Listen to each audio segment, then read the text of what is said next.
जे स्थानिक स्वराज्य संस्था निवडणुका आहेत ते आपण स्वबळावर लढवणार की महायुतीसोबत लढवणार? भारतीय जनता पार्टी आणि महायुती म्हणून आम्ही विधानसभा लढलेलो आहोत, लोकसभेत लढलेलो आहोत.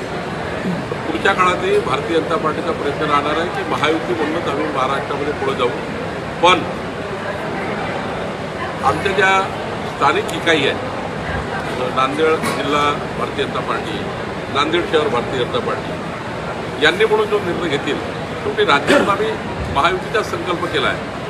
पण एखाद्या वेळी तिथलं स्थानिक आमचं जे युनिट आहे ते युनिट काय निर्णय घेतं, तिथली शिवसेना आहे, तिथली राष्ट्रवादी आहे, अजित पवारांचे गट आहेत, तिकडे त्यांचा पक्ष आहे, माननीय एकनाथ शिंदे साहेबांचा पक्ष आहे, त्यांचे आमदार आहे, आमचे आमदार आहेत, हे मिळून जे काही आम्ही 51% लढाई जिंकू याकरता जे जे काही आम्हाला करावं लागेल, महायुतीत लढावं लागेल तर महायुतीमध्ये आम्ही पूर्ण करू.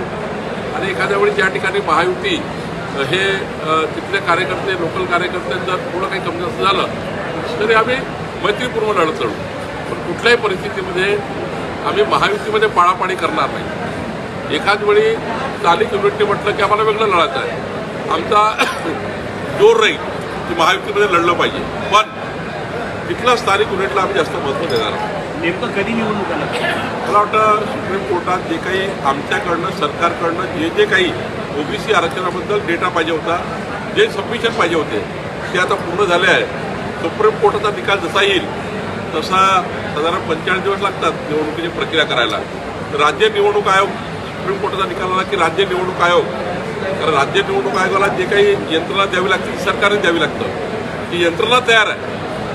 सुप्रीम कोर्टाचा निकाल आला की राज्य निवडणूक आयोग ज्या दिवशी निवडणुका लावेल त्या दिवशी भारतीय जनता पार्टी पूर्ण तयार आहे.